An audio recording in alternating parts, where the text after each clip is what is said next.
Hi everyone, welcome in. Today I'll be doing a review to When a Stranger Calls, which was a movie that came out in 2006.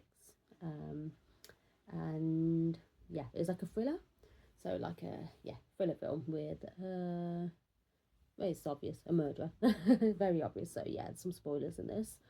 And yeah, I watched this film last night and it was one of my favourite films I enjoyed growing up as well.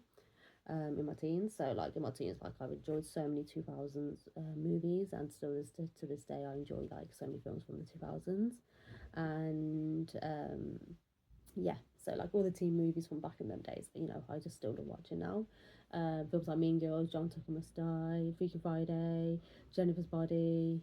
Well, Jennifer's Body isn't really much of a teen film, I'd say. I think it's for adults as well. But yeah, and what other films from these days I really enjoy? The Uninvited and Cinderella Story. Oh my god, good memories. And yeah, and there's many others. It's not coming into my head. Sorry, they're not coming to my head right now. So yeah, so I watched When a Stranger Calls. I usually like to catch up on this film like every few months. I really enjoyed the film. There's some really good moments in it as well. And so yeah, I watched.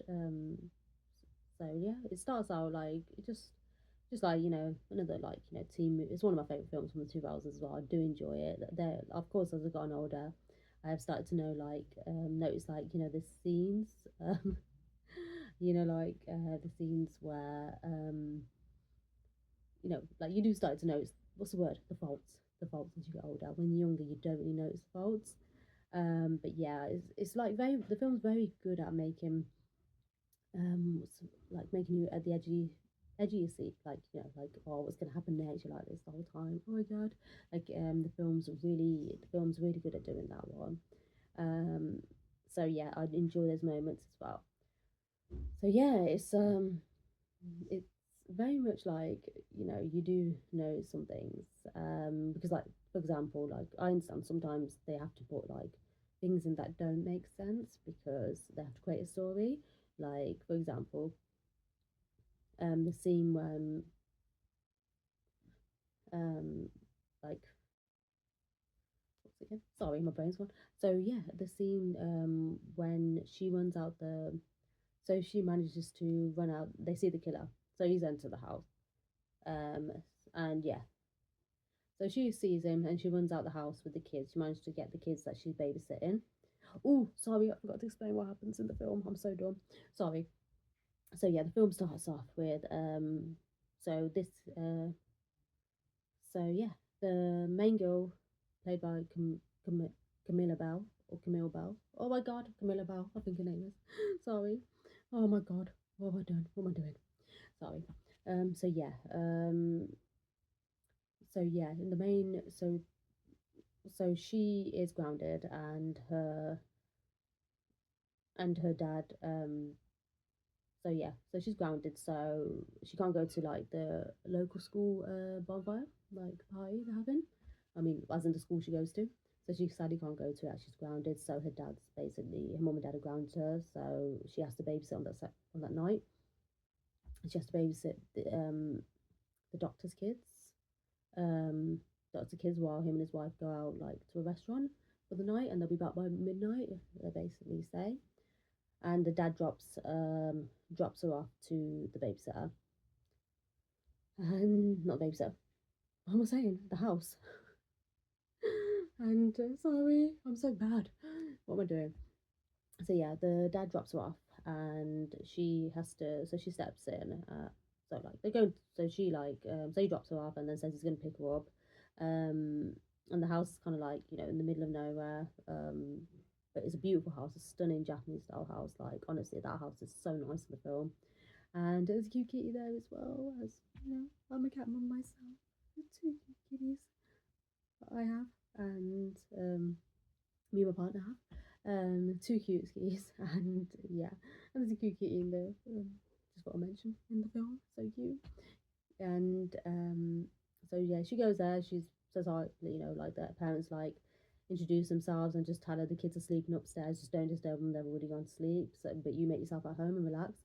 So they go to a restaurant, and she's at home babysitting, and it's all nice and chilled at the beginning, and then she starts to get all the like weird phone calls constantly. And at first she just thinks it's like the local school kids pranking her because she did say to her friend to give her to give her the house number of the doctor's kids she's babysitting for. So she says to her best friend, she says, "Oh, just give the house number here to my ex is fine," because her ex like cheated on her and she doesn't want nothing to do with him. But her friend's sort of like, "Yeah, I'm smelling weakness, yeah, yeah." So, which is, oh yeah, and her friend's played by Tessa Thompson.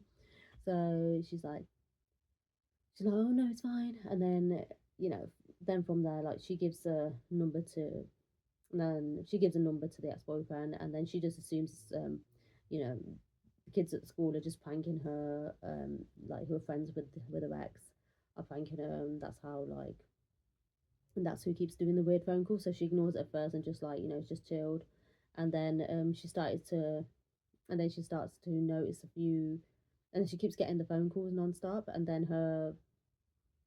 one of her other friends comes out who like the ex-boyfriend cheated with, um, who is literally like, just a complete horrible person. Like she kind of gaslights her into saying, "Well, I'm a bitch," and like she kind of gaslights Camilla, sorry, um, gaslights her, and it's like, "Well, I'm a bitch, and I dated him for one day when we were in junior school or whatever, and then you came out of nowhere," and it's like, what? And then she ends up just being friends with us still, and I'm like, what? She just gaslighted you, like.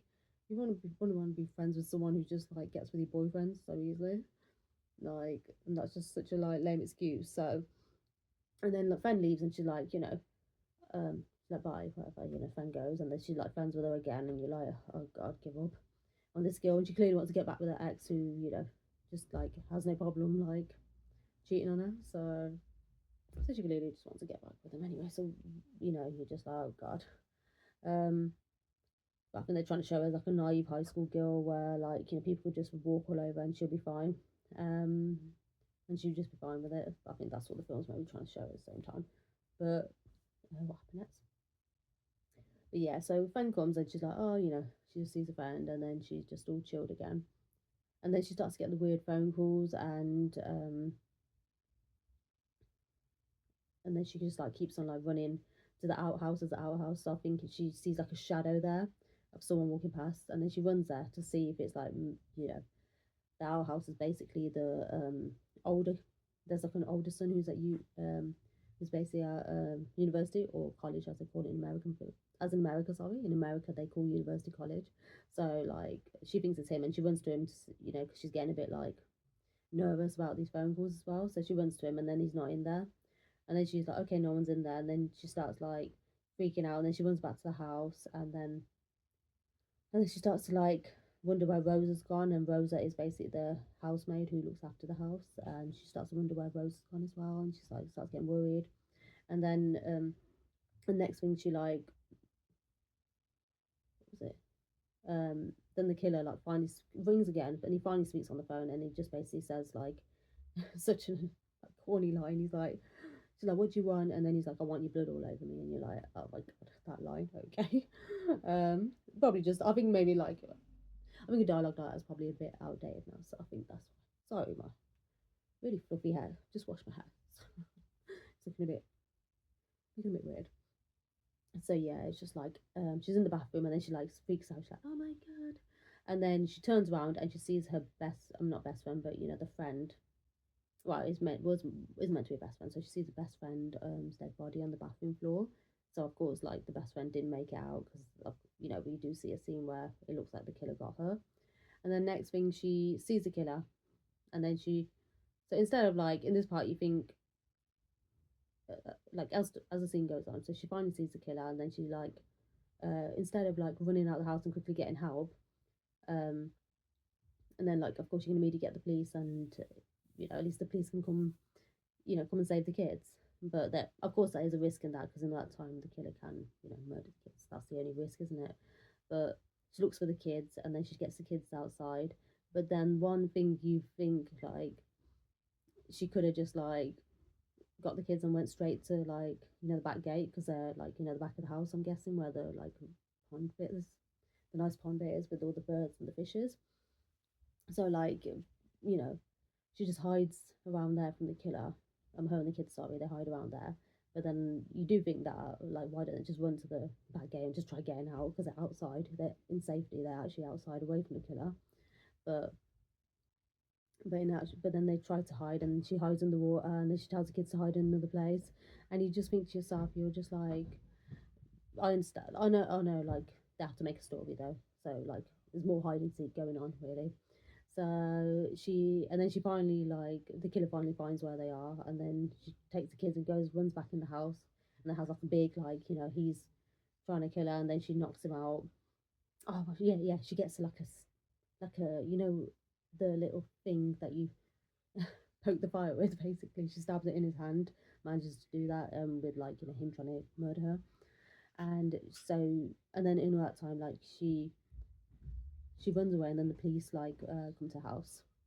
And then yeah, and then they just showed, like, the end of the film where she's in hospital and she's still having nightmares about the killer. She saw the killer's face in detail when he was getting arrested, and she's still in the hospital having nightmares about this killer. And then, like, the film, like, ends there, but the film just makes no sense. It just felt like another who was this man? Like, they never explained in the film, like, unless there's a second version to the film, like, I don't know if there was, like, a When a Stranger Calls Part 2 or something, but they never explain who this man is, and you're like, who is this man? Like, what? How is he, like, anything? I was so confused. Like, I was so confused. I was like, who is this man? Just a random man who just, like, walks in the speed of Jason. Like, they can easily outrun him anytime. He just walks in Jason's slow speed. So I'm just like, you just watch the film, like, who is this? Who's this random man? Like, and they don't explain anything at the end. They just show the last scene of her just freaking out and still having nightmares about him, and she thinks that she's still stuck in the house with him, so she's, like, traumatized for life. But they never explain. Like, the police never say anything. Who he was, what his intentions. What did he say when he spoke to him? Like, you're like, huh? I don't get it. Like, there was a 1970s version or 80s version to this film, and which I've watched, but that is more about, like chasing the killer down, like, you know, kind of like, yeah, chasing. It's like the police just investigating, chasing the killer, and that's what, like, that version was about. So, and it's like, yeah, it's just that's what happens in the first one, but then the second one should, like, I mean, this new version, sorry, in 2006, should have told, what, who is this person? It's just like a random person just murdered them, and I mean, tried murdering everyone in the house. Um, but it's just like, yeah, that's what you think. I understand, like, sometimes with, like, things like, faults in the film, there's faults in the film because they gotta make a story. I get it, but this part just doesn't make sense. Like, you never know who this guy is, so yeah, this film was a little bit confusing in that way. And the killer and the killer just felt like generic killer. Yeah, like, that's what he's just very generic killer. And poor Camilla's acting, Camilla Bell's acting, I feel bad. Like, she's so pretty, but she just can't act. She really can't act, and I just felt like she really couldn't act in this film. Like, very, like, she was alright in parts, but sometimes she really couldn't act. So, but that was the beginning of her career. I'm guessing she's probably improved now. But, like, everyone at the beginning of their career, you know, probably, like, struggles a little bit. But yeah, bless her, felt bad. She just, like, yeah, like, pretty face for the film. But I like the girl though. She's likable though. I do like her. But yeah, the film was very, yeah, generic killer. It's just nothing interesting. But the parts I like about the film is, like, it is very good at building, like, the what's that word, like, you know like, really, like, scaring you, really good at scaring you, and, like I said, keeps you at the edge of your seat, and you're like, they really build it well, and the way it's shot really well, the film is, and that's what I liked about the film. And I do like the story. I just wish the killer wasn't, like, a complete randomer. We just don't know, we have no clue. So yeah, but yeah, it was just, yeah, there's a few questions with that film, but if anyone can help me solve it, that'd be great. Just, you can definitely drop a comment below and let me know. Some people probably know way more about the film than I do, but it was definitely one of my favourite films growing up in the 2000s. But yeah, I still enjoy that film. I still love it. But yeah, thank you so much for watching, and yeah, and I'll see you all soon.